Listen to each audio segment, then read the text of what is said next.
So full disclosure, I have known Joseph and Albin for probably half of my life.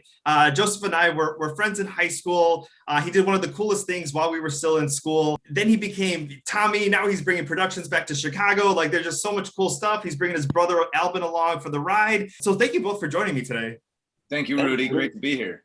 It's so great to see both of you. But let's take it back to high school time for you and I, Joseph, because it's my name.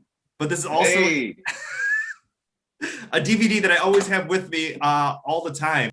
Starting your career off in high school, what do you look back at those times as far as like, being part of this huge, usually someone who's in high school is like getting recognized because of sports. You usually don't have someone starring in a big Hollywood movie at that time. What do you remember about, that period? I actually started before high school. I started when I was 10 years old. I did a play called The Little Prince at the Touchstone Theater in Lake Forest. So it was long drives out to Lake Forest from Norwood Park, going, down the Kennedy up the Edens and all the way to Lake Forest, which was a trek. So even before high school, for 4 years, I was already in acting. And so Rudy was one of the first big films that I got. And high school, acting in high school was something really interesting too, because I would take the train either from Jeff Park or Harlem Station all the way downtown, transfer to the Howard line, take the Howard to the Evanston Express, get off the Evanston Express at Noyes and go to the Noyes Street Cultural Arts Center and take classes at the Piven Theater in Evanston, Illinois. And that's really where my training started. But instead of sports in high school, my primary extracurricular activity was getting out to Evanston to have my acting classes on Saturday at the Young People's Company at the Piven Theater. That was obviously, the time before Uber, where it'd be a lot easier to get, from one place to another. Yeah. But then also, I enjoyed my time on the train. I got to know the CTA very intimately.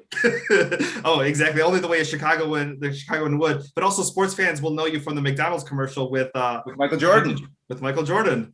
That's true. That was a highlight. We filmed that on at Harlem and Foster, that McDonald's over there. And that was amazing. I mean, just Michael Jordan at that time, which I believe we shot that in, I think 89 or 90. And so kind of just right at the beginning of the Bulls dynasty. And it was a phenomenal experience that I look back on fondly. Now, Albin, you're going to be joining forces, with your brother on Black Fox Productions. Tell us a little bit about, your experience. I mean, you obviously were in the Peace Corps, New York, LA, DC. Real quick, just to interject real quick, that McDonald's where we shot that commercial, Albin worked there. Summer of '96, I worked at that McDonald's. That is awesome. That is so crazy, because you got the Baker Square right there. You got McDonald's. That's a good intersection right there. Exactly. But so Rudy, I was along for this whole ride. I watched Joe on stage as the Little Prince, saw him when he was in the Michael Jordan McDonald's commercial. I was always so attracted to the worlds that he was inhabiting, but that wasn't my calling. I didn't see myself on the stage. But, in that vein, I pursued a career in the entertainment industry, and I lived with Joe in Los Angeles for a year. Then I moved to New York and I worked for ICM. I worked for the head of television there.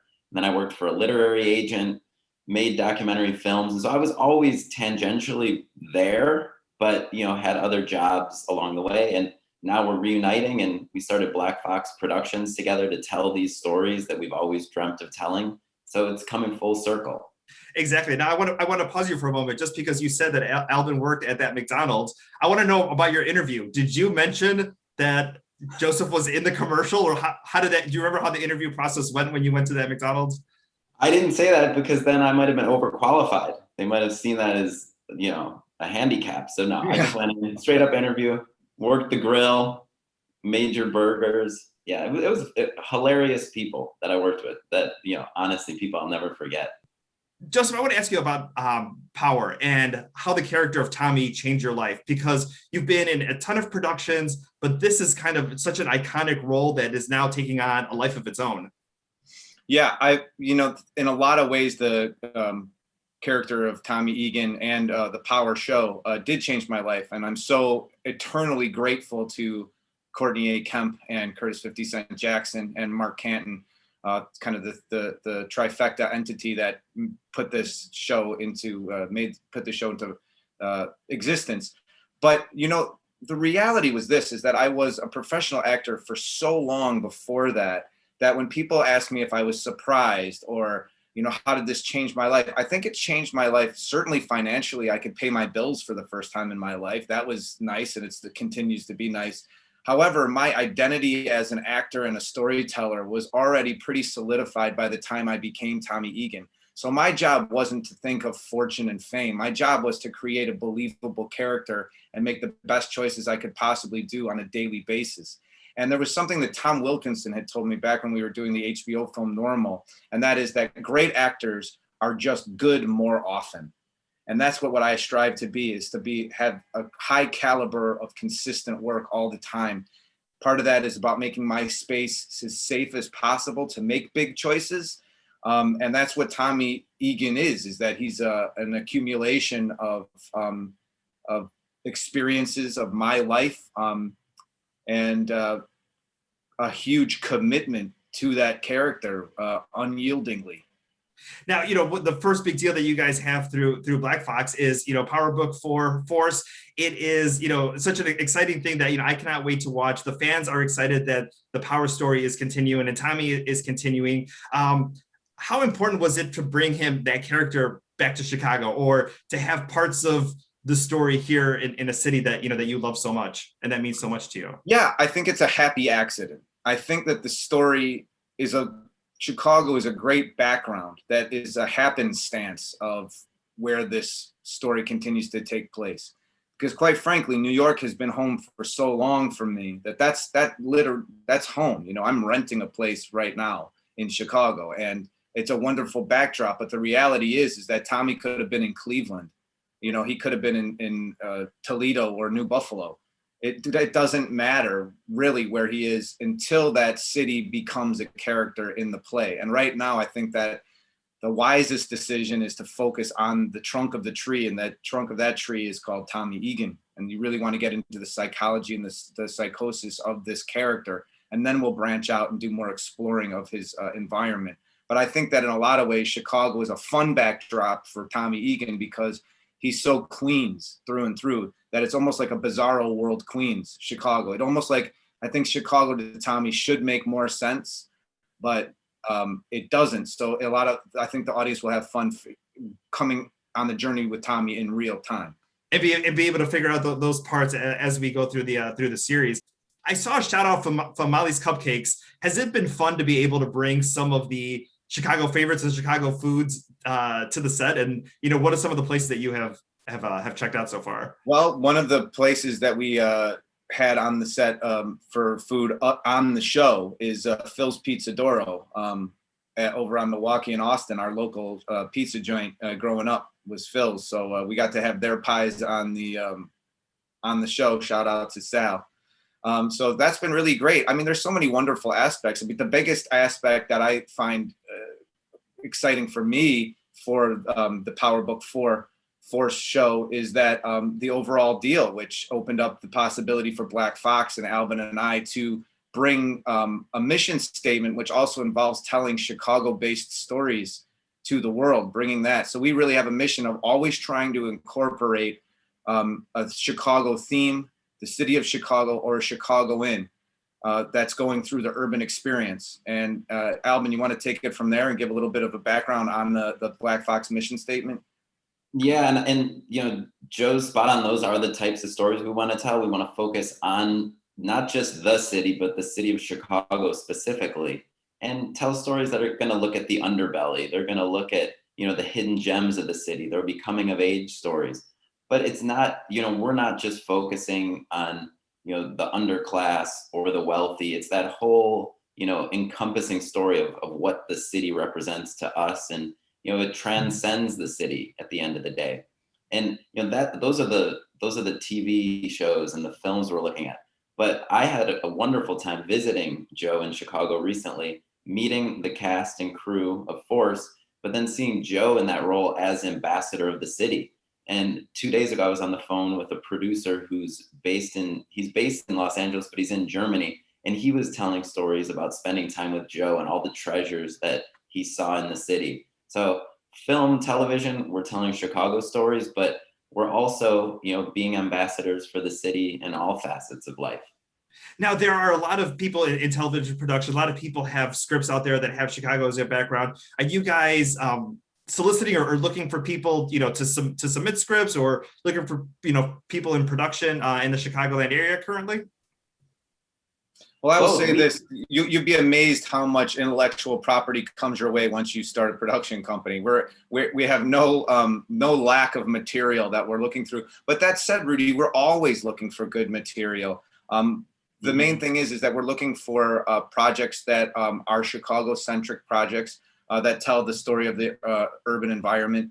But we're also looking for stories that we find fun, that we can believe in and get behind and utilize our platform and all the relationships that I've made over the past 35 years in this industry to bring those stories to fruition. I'm in a really great place, and I have an incredible partner with Albin.